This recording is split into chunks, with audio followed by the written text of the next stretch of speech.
it's Mousie, and welcome back to another episode of Monster Loves You. Here's our little cute monster right here.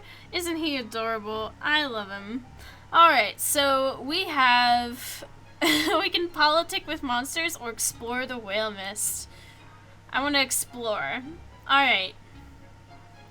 Ooh. Well, I always do like the sword. It makes me feel all heroic and stuff.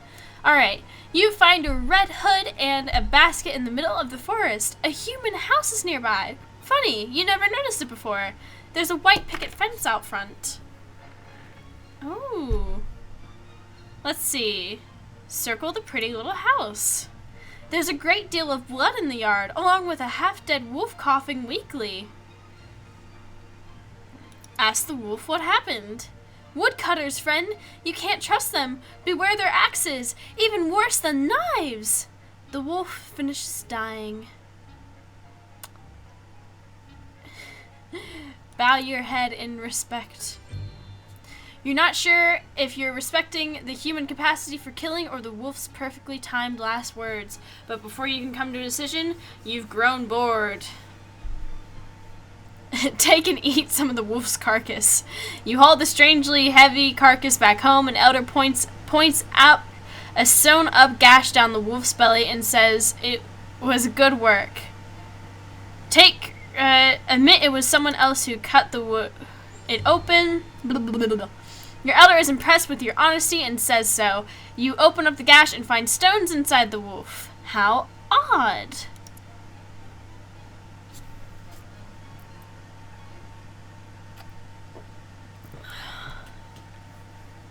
Alright. Let's try the politics with monsters. Ooh. Ooh, there's a little sneaky snake. Oh, look at this guy running. He looks cool. Oh, this guy looks like he's having so much fun. Let's pick him. The monsters are gathering around the skull pool. They invite you to dance with them. Dance! The only problem is you've never danced the skull dance, and now everyone is watching you. Wait for someone else to dance, then imitate you. They're all looking at you, right at you, expectantly. The only problem is you never... Oh, goodness. Begin to dance! You move closer and closer to the skull pool. Try to show some respect, maybe? You dance slowly and somberly, not quite sure what to do, but doing it with dignity. When you finish, all the other monsters howl with approval. I guess we did the dance correctly. Alright.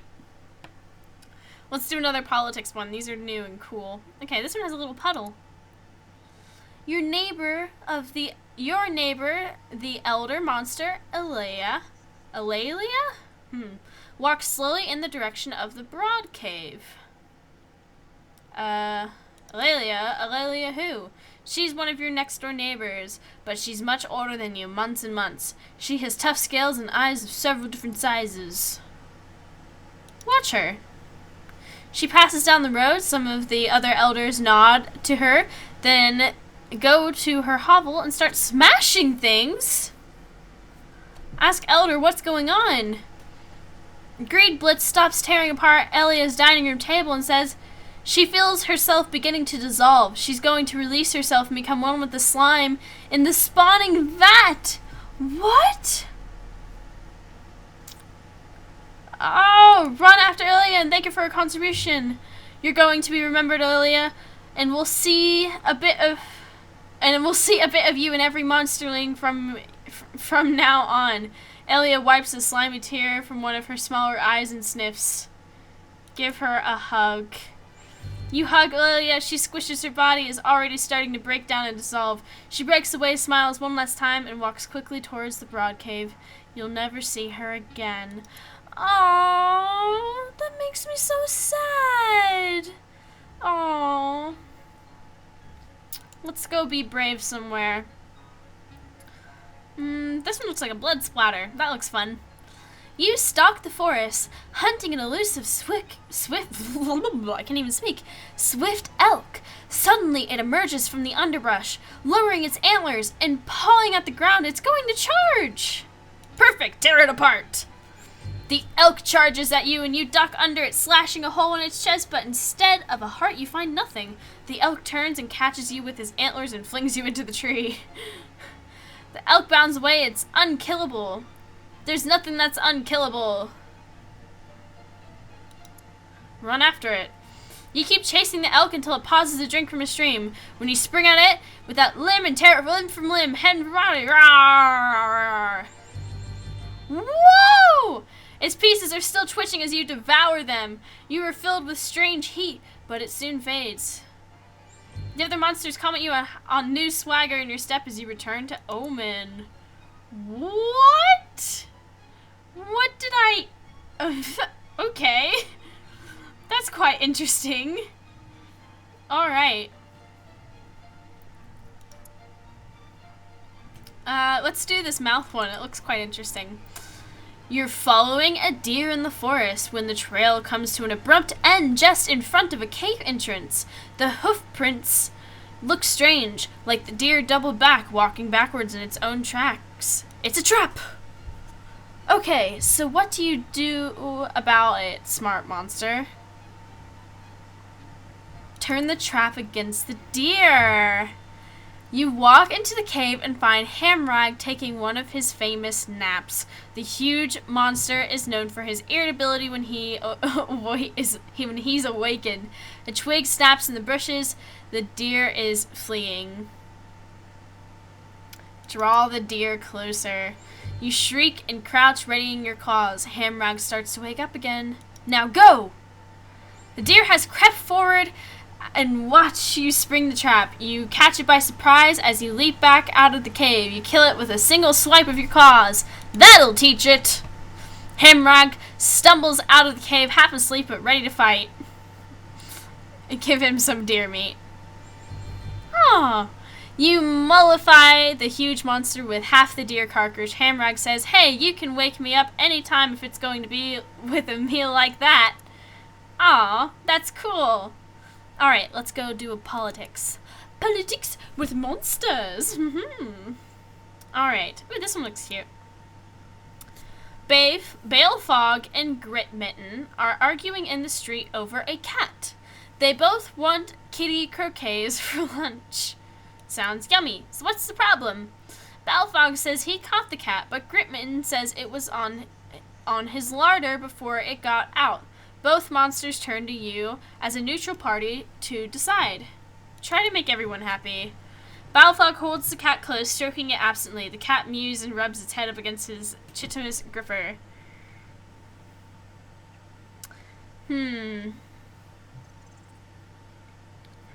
Ask Balefog if, just this once, sharing is on the table, along with the cat. You're able to persuade Balefog to give Gritmittens the cat's tail, so that's something. Gritmitten thanks you for your intercession. Yee! We're pretty good as leaders. Alright, what should we do next? Should we do another politics one? I'm kind of interested what the snake one is. The snake moon is rising in the sky. It's time to gather for the snake ritual. Snake moon? Sometimes the full moon has shadows on it, and that's got to mean something. Monsters celebrate these shadows with snake soup. The snake moon is rising in the sky, and it's time to gather the snakes for the ritual. Okay, let's see. Other monsters will bring plenty of snakes. Stay out of it and let them do all the work. No, set out to gather snakes. You wander the fields near the whale mist. It's easy to catch snakes, but every time you reach out for another one, some of them squirm out of your grasp. Most of your snakes are getting away.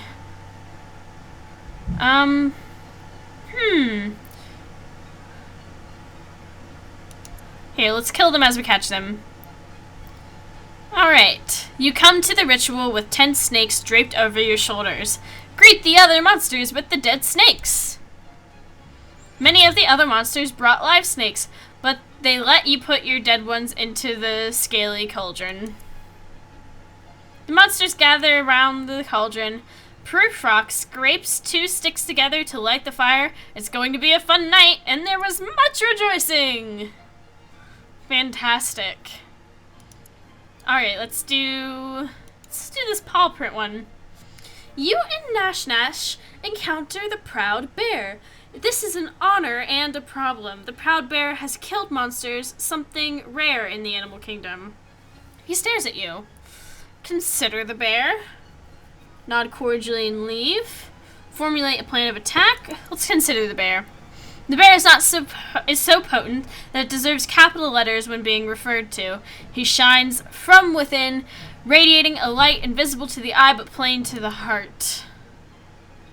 Nod cordially and leave. The bear doesn't move. You go back the way you came. Alright. Fair enough. Let's do this one. As you explore the whale mist, you notice that the air smells faintly of gingery bread. There, ahead, there's a flock of very fat birds pecking at a trail of crumbs that winds through the trees. Try the crumbs. They almost taste like a last resort. You're not starving, but if you were, they might taste better. As you okay, so follow the trail of breadcrumbs. It leads along a twisting path you never knew existed. Deep in the forest, you come across a rickety human house which smells of baked goods. You hear human speech. Two children are babbling nearby. Examine the children, wait for the children to leave the baked house. Eat one of the children. When will you get a chance like this again? The human children look tired, very thin, but their bellies bulge as though they've just eaten a huge meal. They're so weak that you don't fear for your life being so close. Let's wait for one to leave. Smoke begins to pour from the windows of the house. The children flee deeper into the forest laughing. As flames rise to engulf the whole house, you hear an adult human screaming inside. Oh my gosh. So their house just burned down and the kids just ran away screaming happily. What is this? Oh my goodness. Well, we just about run out of time for this episode of it. If you guys are enjoying the series, be sure to tell me once again down below, and I will continue the series further. I'm actually kind of enjoying it, really. It's kind of interesting to see how we can formulate this monster into turning into, you know, anything we really want. Maybe we can make another one that's super fierce and angry and stuff. Thank you guys for joining me. I hope you're enjoying the series, and I will see you guys next time. Bye!